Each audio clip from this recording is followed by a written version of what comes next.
Hey les bambang, j'espère que vous allez bien, en tout cas moi ça va nickel. On se retrouve aujourd'hui pour une nouvelle vidéo sur 3 championnats différents. On en a l'habitude maintenant, la Ligue 1, la Première Ligue et la Bundesliga qui se déroulera entre le 24 et le 26 novembre. En Ligue 1, je vous propose le Paris Saint-Germain contre Monaco, Strasbourg contre Marseille, Nice contre Toulouse et Lyon contre Lille. En Première Ligue, Manchester City contre Liverpool, Newcastle contre Chelsea, Brentford contre Arsenal et Tottenham contre Aston Villa. Et en Bundesliga, Cologne contre le Bayern de Munich, Dortmund contre Mönchengladbach, Francfort contre Stuttgart et enfin Wolfsburg contre Leipzig. N'hésitez pas à venir nous rejoindre sur le site VIP et les réseaux sociaux, tout est à l'écran et en description. N'oubliez surtout pas de mettre vos pronostics, vos critiques positives ou négatives, cela fait avancer la chaîne. N'oubliez pas que je suis également présent sur Telegram, Instagram, Twitter et maintenant TikTok. Donc n'hésitez pas à venir nous rejoindre et également le petit pouce qui va bien et l'abonnement pour rejoindre la communauté où on est déjà 15 200, c'est magnifique. Et on attaque par la Ligue 1 où on jette un coup d'œil au classement et le Paris Saint-Germain vient de virer en tête après 12 journées, 27 points. Deuxième Nice avec 26, troisième Monaco avec 24, quatrième Lille avec 20, égalité avec Reims qui est cinquième. En fin de classement, 18e Lyon est dernier avec 7 petites unités mais un match en moins. Clermont est 17e également avec un match en moins car le match contre Montpellier a été arrêté. Et 16e est barragiste Lorient avec seulement 11 points. On attaque par la rencontre phare qui aura lieu donc vendredi 24 novembre avec le Paris Saint-Germain contre Monaco. Les Parisiens roulent sur la Ligue 1, ils ont eu du mal à démarrer, mais depuis quelques temps, ils n'arrêtent pas de gagner. Ils sont actuellement sur une série assez intéressante de 5 victoires consécutives après le 0-0 contre Clermont où il y avait plein de questions qui se posaient. Depuis, ils tournent à 3 points de moyenne et à 3 buts également marqués par match. Et ils restent sur une victoire contre Reims qui ont succédé au succès contre Rennes, Strasbourg, Brest et Montpellier.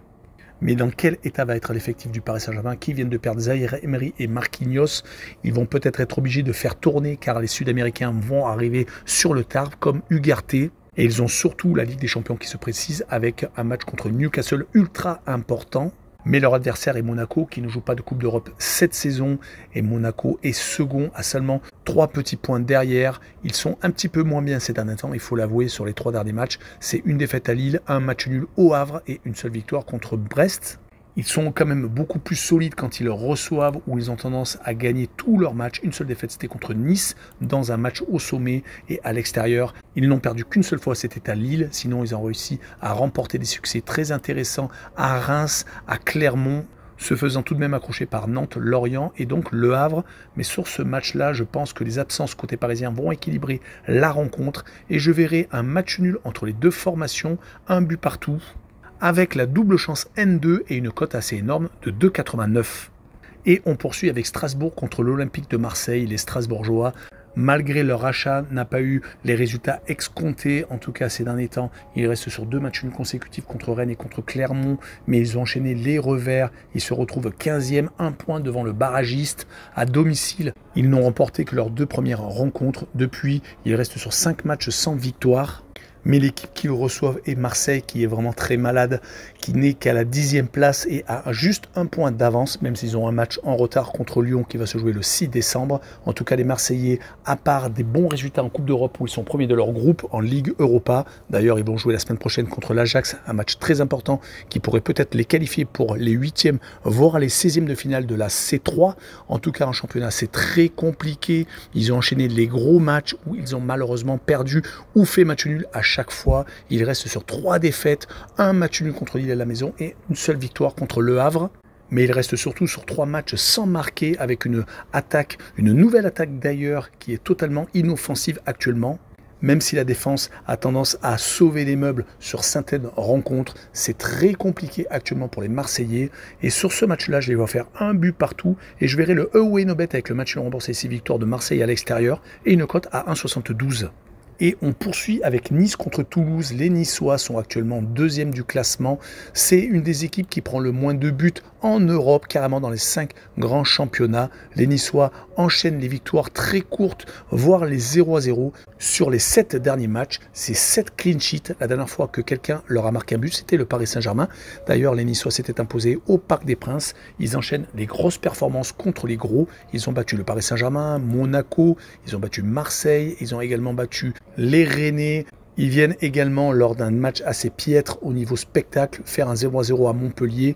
Ils vont donc accueillir Toulouse, qui sont actuellement en Ligue 1 un peu à la peine. Sur les 5 derniers matchs, toutes compétitions confondues, ils n'ont gagné qu'une seule fois. Et quand on voit l'adversaire qu'ils ont battu, c'est Liverpool. C'est plutôt surprenant, mais ils ont fait un match extraordinaire. Ils sont encore en course d'ailleurs pour se qualifier pour un printemps en C3. Mais en Ligue 1, donc, quand on voit les 5 derniers matchs, c'est 2 défaites et 3 matchs nuls.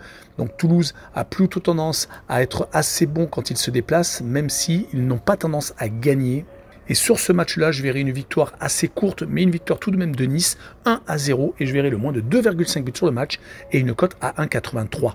On finira par Lyon contre Lille. Les Lyonnais sont derniers et sont vraiment dans une crise profonde. Peu d'équipes avec ce nombre de points à cet instant de la saison ont réussi à se sauver. Ils gardent encore espoir avec un entraîneur Grosso qui a encore du mal à trouver la bonne formule. Ils ont réussi tout de même à s'imposer lors de la dernière journée à Rennes, leur premier succès en Ligue 1 avec une victoire 1-0 et un but de O'Brien, une de leurs nouvelles recrues. En tout cas, les Lyonnais restaient sur 3 défaites et 2 matchs nuls, surtout qu'ils avaient rencontré des équipes qui étaient à la peine comme eux. C'était plutôt inquiétant, donc cette victoire à Rennes tombe au bon moment. Et ils vont recevoir des Lillois qui viennent d'enchaîner 3 matchs nuls consécutifs, toutes compétitions confondues. Ils sont également en première position de leur groupe en Ligue Europa Conférence. C'est plutôt du positif. Sur les 5 derniers matchs, donc toutes compétitions confondues, c'est 2 victoires et 3 matchs nuls. Mais donc 3 derniers matchs, 3 partages de points. Donc attention aux Lillois. Mais sur ce match-là, je les vois tout de même au-dessus des Rodaniens. Et je les vois gagner 2-0. Et je verrai le draw no bet et le pari remboursé ces matchs nuls avec une cote à 1,67. Et on poursuit avec l'Angleterre et la Première Ligue, avec au classement Manchester City qui est premier avec un petit point d'avance sur Liverpool, 28 contre 27. Arsenal est troisième avec également 27 points comme les Reds. Quatrième Tottenham avec 26 et cinquième Aston Villa avec 25. Donc entre le premier et le cinquième, il n'y a que 3 points. Manchester United est sixième avec 21 unités. En fin de classement, Burnley est dernier à égalité avec Everton. Les deux équipes n'ont que 4 points. Mais Everton vient de prendre 10 points de pénalité, donc cela se ressent au classement. 18e et premier relégable Sheffield United avec 5 petits points. On attaque donc par le choc de cette journée, voire même en Europe. Manchester City contre Liverpool. Manchester City vient de faire 4 buts partout contre Chelsea. Ça a stoppé un petit peu leur élan car ils ont réussi à récupérer la place au duo Arsenal-Tottenham. Car depuis le début de la saison, Manchester City avait eu tendance à assurer certaines rencontres, mais à perdre quand même à Arsenal par exemple. En Ligue des Champions par contre, ils assurent 3 matchs, 3 victoires contre Leipzig, Young Boys de Berne et l'Étoile Rouge de Belgrade. Mais l'absence à moyen terme de De Bruyne et le départ de Gundogan au mercato estival a sans doute été préjudiciable. Ils vont jouer contre les Reds de Liverpool qui ne sont pas également dans la meilleure de leur forme. Rappelons-nous que malgré un turnover, ils se sont inclinés à Toulouse. Ils avaient par contre gagné contre les Toulousains 5-1 au match aller. Peut-être ils ont senti qu'ils étaient largement au-dessus. Ils ont également été accrochés à Luton Town, une équipe en difficulté du championnat d'Angleterre. Ils restent sur les 5 derniers matchs, sur 3 victoires et une défaite. Il y a pire, mais quand on joue à Manchester City, on peut s'attendre à un raz-de-marée. On rappellera qu'ils n'ont gagné qu'une seule fois sur les 5 derniers matchs hors de leur base, donc attention. Et sur ce match-là, je vois bien Manchester City s'imposer 2-1 et je verrai les Citizens marquer le plus de 1,5 buts sur le match avec une cote à 1,57. Et on poursuit avec les Magpies contre les Blues. Le 7e contre le 10e, on ne s'attendait pas à voir ces équipes à ce niveau, mais Chelsea, dès la saison dernière, avait eu énormément de mal malgré un énorme mercato hivernal et également estival. Ils ont tout de même rattrapé un peu la situation car avec 16 points, ils se rapprochent des places européennes. Ils sont actuellement au milieu de tableau et ils viennent de faire 4 buts partout contre Manchester City. Cela va quand même beaucoup mieux car on rappellera qu'ils se sont imposés à Tottenham même si les Hotspurs ont eu 2 expulsés. Ils avaient également accroché Arsenal 2 buts partout. Donc ils sont tout à fait capables d'accrocher un résultat à Newcastle qui de son côté vient de perdre les 2 derniers matchs avant la trêve internationale, perdant à Dortmund en Ligue des Champions et s'inclinant à Bournemouth. On n'était plus habitué à les voir perdre contre une équipe de ce niveau-là. Ils avaient eu tendance à accrocher de très bons résultats comme à Manchester United en League Cup et contre Arsenal en championnat. Mais les Magpies peuvent se ressaisir surtout quand ils jouent à domicile. Les Parisiens s'en souviennent. Et sur ce match-là, je verrai Newcastle s'imposer 3-1 et je verrai le plus de 2,5 buts sur le match avec une cote à 1,83. On enchaîne avec Brentford contre Arsenal, le 11e qui accueille le 3e. Brentford est une équipe sur courant alternatif. Ils sont capables de se faire étriller par Liverpool, mais juste avant de s'imposer contre West Ham, Chelsea et contre Burnley, une équipe en difficulté. Ils ont enchaîné donc les bonnes périodes, mais malheureusement également les mauvaises, ce qui donne un classement au milieu de tableau, donc à la 11e place. Ils vont jouer contre Arsenal qui s'était déjà imposé chez eux en League Cup 1-0. Arsenal est également sur courant alternatif, même s'ils occupent la 3e place. Heureusement qu'ils ont fait un départ canon, car ces derniers temps, ils ont eu tendance à s'incliner dans les matchs à enjeu, comme contre Newcastle ou West Ham en League Cup, où ils ont été éliminés. Heureusement, en C1, ils sont actuellement premiers de leur groupe devant les Lensois, Séville et le PSV Eindhoven. Sur ce match-là, je les vois s'imposer 2-1 à Brentford et je vois les deux équipes qui marquent avec une cote à 1,81. Et on finira l'Angleterre avec Tottenham contre Aston Villa, le 4e contre le 5e, un des chocs au sommet en Première Ligue, avec les Hotspurs qui viennent malheureusement de perdre la tête du championnat. Après s'être inclinés à 2 reprises contre Chelsea et Wolverhampton, ils avaient une petite marge de progression, mais malheureusement donc ces 2 revers leur ont fait perdre la tête. Ils ont maintenant 2 points de retard sur le leader Manchester City. Et ils vont jouer contre une équipe d'Aston Villa qui est donc très bien partie, qui n'a que 3 points de retard sur le premier. Ça faisait très longtemps que ça n'était pas arrivé. Et ils gagnent également leur match en Ligue Europa Conférence. Ils viennent de remporter un double succès contre l'un des favoris du groupe, l'AZ Alkmaar. Ils sont actuellement sur 4 victoires et 1 défaite seulement. C'était à Nottingham Forest. Peut-être une petite déception car ils auraient pu être en tête avec City. Mais on rappellera que Aston Villa est capable de s'imposer par exemple à Chelsea. Mais ils sont également capables de s'incliner à Newcastle, à Liverpool. Donc c'est une équipe qui est capable de tout, mais qui est plutôt assez constante, d'où sa place de 5e au classement. Sur ce match-là, je vois bien un match nul, un but partout, et je verrai le Omnobet et le match nul remboursé, 6 victoires de Tottenham à la maison, et une cote à 2,14. Et on finira avec la Bundesliga et un coup d'œil sur le classement où le Bayer Leverkusen est premier avec 31 points, 10 victoires et un nul. C'est une balade de Leverkusen. Deuxième, le Bayern de Munich avec 2 points de retard, 29 points. Troisième, Stuttgart avec 24. Quatrième, Leipzig avec 23. Cinquième, Dortmund avec 21. En fin de classement, l'Union Berlin est dernier avec 6 points seulement. 17e, Cologne à égalité de points avec eux, mais avec un goal average moins négatif. Et 16e et barragiste Mayence avec 7 petits points. Et on attaque avec Cologne contre le Bayern de Munich. Contrairement à la saison dernière, Cologne n'est pas du tout la surprise dans le bon sens du terme. Ils sont plutôt une surprise car ils sont 17e et donc pour l'instant relégables. Mais Cologne, la saison dernière, se battait pour les places européennes. Mais il y a tout de même du mieux car sur les 5 derniers matchs de Bundesliga, c'est une victoire, 2 matchs nuls et 2 défaites. Et ils restent actuellement sur 2 matchs sans défaite et ils se sont également qualifiés en Coupe d'Allemagne contre un club amateur assez facilement, 8-0. Mais le problème est qu'ils vont jouer le Bayern de Munich, qui est à 2 petits points du Bayer Leverkusen, qui s'est fait accrocher ces derniers temps contre des équipes qui étaient donc dans le top 3.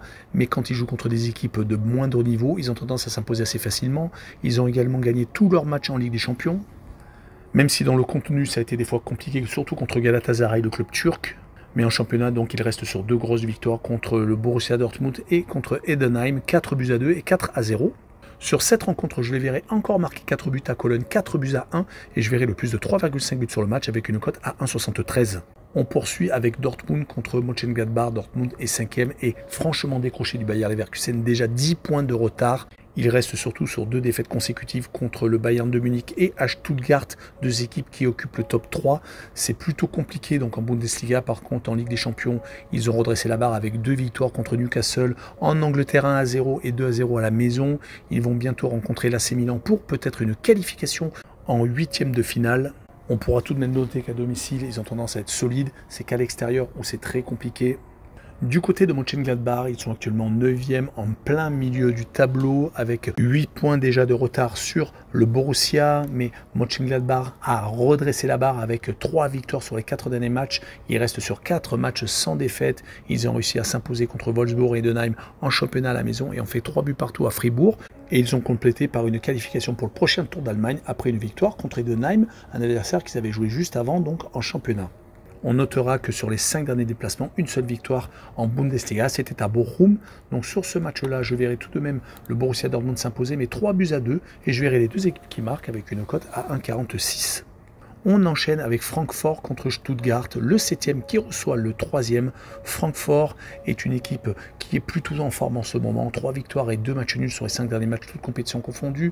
Une victoire en Ligue Europa Conférence qui fait vraiment du bien à Helsinki et également une qualification au prochain tour de Coupe d'Allemagne contre Victoria Cologne.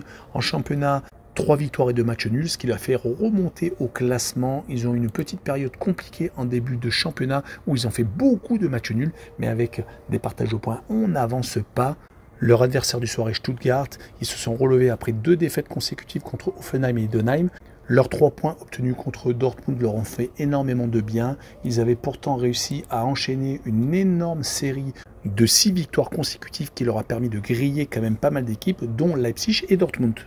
Sur ce match-là, je verrai quand même Francfort s'imposer 2-1 à la maison avec une double chance 1N et une cote à 1,59. Et on finira avec Wolfsburg contre Leipzig, le 11e qui accueille le 4e. Wolfsburg est en milieu de tableau. Ils ne sont qu'à un petit point du 8e, mais Wolfsburg est beaucoup trop irrégulier. Sur les 5 derniers matchs, toutes compétitions confondues, il y a tout de même 3 défaites, une seule victoire contre Leipzig. Ce qui est beaucoup plus surprenant, c'était en Coupe d'Allemagne. Et également un match nul contre le Werder de Brême. Donc à domicile, ils ont peut-être un peu plus de certitude qu'à l'extérieur, où ils ne font que perdre. Heureusement qu'à la maison, ils arrivent tout de même à grappiller quelques points, mais leur adversaire du soir, ils les ont déjà battus. Ils vont essayer de renouveler l'expérience. Leipzig, de son côté, reste sur 2 victoires consécutives, toutes compétitions confondues. Ils se sont imposés en Ligue des Champions à l'Étoile Rouge de Belgrade. Ils obtiennent pour l'instant la 2e place de leur groupe derrière Manchester City. Ils devraient théoriquement se qualifier. En tout cas, Leipzig, depuis 5 rencontres, toutes compétitions confondues, ils ont tout de même perdu à 2 reprises. À Wolfsburg, où ils sont fait éliminer en Coupe d'Allemagne, comme je vous l'ai dit un peu plus tôt, et contre Mayence, une équipe en difficulté. Donc Leipzig alterne des fois le moins bon, mais sur ce match, je les vois tout de même s'imposer 2-1 à l'extérieur, avec le plus de 2,5 buts sur le match et une cote à 1,54. Voilà, on en a fini avec cette vidéo. N'hésitez pas à venir nous rejoindre. Tchou les bambins!